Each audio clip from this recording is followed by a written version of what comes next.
Hello guys, welcome back to my channel. तो कैसे हैं आप लोग। तो आज हम इन डिटेल स्टडी करने वाले हैं एक्ने, पिंपल और मुहासे कैसे आते हैं, उसका प्रोडक्शन कैसे होता है और उसको कम करने के लिए हम कौन से दवाई का यूज़ करना चाहिए। ऐसी 5 दवाई का स्टडी हम करने वाले हैं।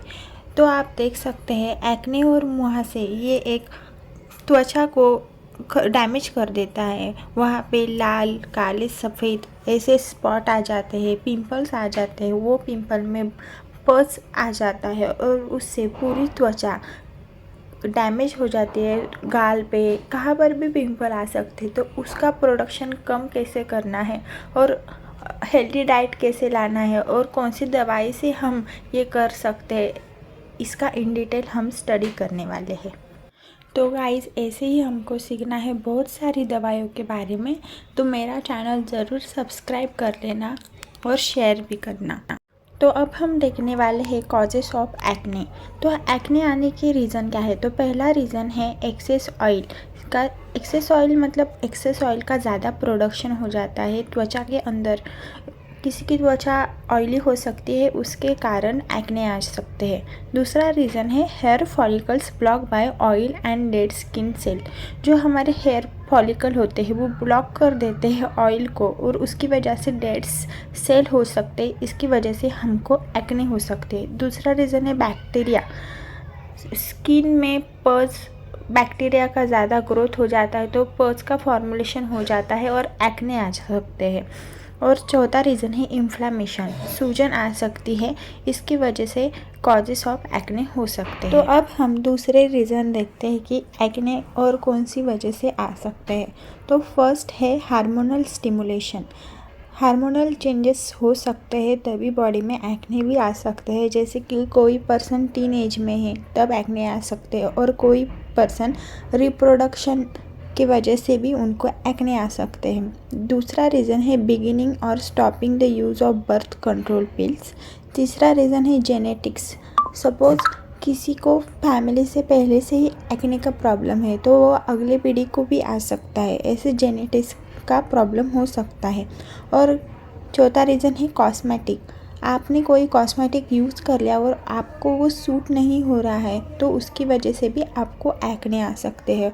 और लाइफस्टाइल, आप ऑयली चीज़ें ज़्यादा खा रहे हो और दूसरे भी रीज़न हो सकते हैं जैसे कि आप स्ट्रेस ज़्यादा ले रहे हो कि इसकी वजह से आपको एक्ने आ सकते हैं।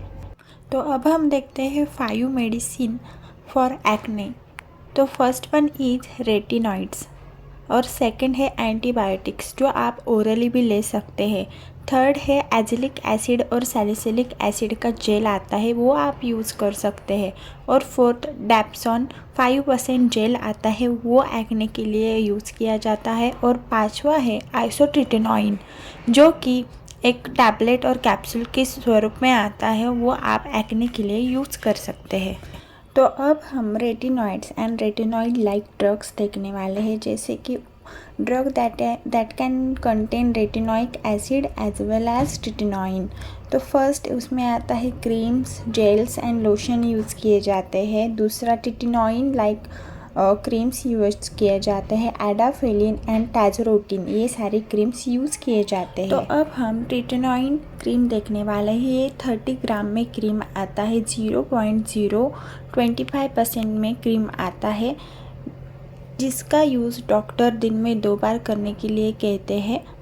तो ये सब क्रीम एक्ने और पिंपल को दूर करने के लिए यूज़ किया जाता है। तो दूसरा क्रीम है एडाफेरिन क्रीम जिसमें एडाफाइलिन जेल का यूज़ किया जाता है 0.1% और 15 ग्राम में ये ट्यूब आता है। तो इसका यूज़ पिंपल और एक्ने ज़्यादा होते हैं तब किया जाता है।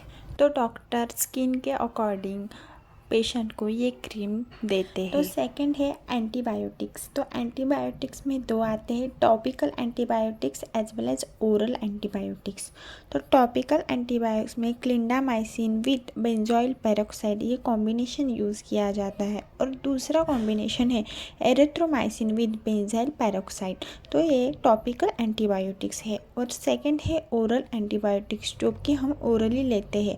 मिनोसाइक्लिन और डॉक्सीसाइक्लिन के ड्रग्स आते हैं, वो ओरली लिया जाता है। और erythromycin as well as azithromycin ये एंटीबायोटिक्स भी पिंपल और मुहासे ख़त्म करने के लिए यूज़ किया जाता है। तो आप स्क्रीन पे देख सकते हैं पोरोक्लीन 5% जेल जो कि clindamycin as well as benzyl peroxide से बनाया हुआ है। तो ये डॉक्टर मोस्टली 2 टाइम यूज़ करने के लिए कहते हैं जहाँ पर भी एक्ने और पिंपल्स होते हैं। तो डॉक्टर कोई जेल लगाने से कोई यूज़ नहीं हुआ और उसके साथ साथ मिनोज BPO ये टैबलेट देते हैं, डॉक्सीसाइक्लिन का टैबलेट देते हैं, एरिथ्रोमाइसिन ये एंटीबायोटिक का यूज़ करने के लिए डॉक्टर सलाह देते हैं। जेल के साथ साथ वो ओरली एंटीबायोटिक भी देते हैं जिसकी वजह से एक्ने और पिंपल जैसे प्रॉब्लम जल्दी से ट्रीट हो जाते हैं। तो अब हम देखेंगे एजिडम क्रीम, जिनको बैक्टीरिया की वजह से बहुत सारे पिंपल और एक्ने आ सकते हैं और आते हैं, उनके लिए azelaic acid with salicylic acid का कॉम्बिनेशन दिया जाता है जो कि एजिलिक एसिड 20% में आता है। तो मार्केट में एजिडम ये नाम से ये क्रीम आता है जिसमें एजिलिक एसिड 20% आता है। और ये क्रीम डॉक्टर रिकमेंडेड करते हैं रात को 1 बार लगाने को। दूसरा क्रीम है सैलिसिलिक SF6 जिनमें सैलिसिलिक एसिड की प्रॉपर्टी होती है और सैलिसिलिक एसिड एंटीबैक्टीरियल नेचर का होता है। तो इसमें 6% सैलिसिलिक एसिड यूज़ किया गया है और डॉक्टर इसका यूज़ दिन में 2 बार करने को कहते हैं।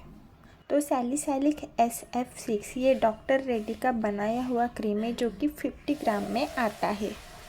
तो दूसरा क्रीम है डैप्सॉन 5% जेल जिसका यूज़ दिन में 2 बार किया जाता है और इन्फ्लेमेटरी एक्ने के लिए किया जाता है जहाँ पे बैक्टीरिया का ग्रोथ होता है, पज होता है और स्किन में सूजन आने लगती है, वहाँ पर ये एक्ने डॉप 5% जेल का यूज़ किया जाता है। स्पेशली ये क्रीम वुमेंस के लिए किया जाता है और ये इसके साइड इफ़ेक्ट भी है, इससे ज़्यादा यूज़ करने से रेडनेस और ड्राइनेस आ सकता है।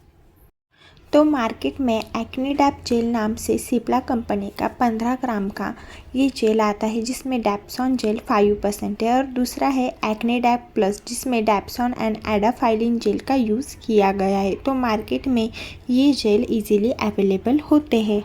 तो दूसरा ऑप्शन है आइसोट्रिटिनोइन टैबलेट्स और कैप्सूल का जो कि विटामिन ए का डेरिवेटिव है और ये इस्तेमाल कब करना है जो कि हमने क्रीम्स, एंटीबायोटिक्स ये सब का इस्तेमाल कर लिया और फिर भी इसका किसी का एक्ने ठीक नहीं हो रहा है तो डॉक्टर ये यूज़ करने की सलाह देते हैं। पर इसके बहुत ज़्यादा साइड इफ़ेक्ट है जैसे कि आपको IBD हो सकता है, डिप्रेशन हो सकता है और सेवियर बर्थ डिफेक्ट भी हो सकते हैं। तो ये डॉक्टर की सलाह से ही लेना है।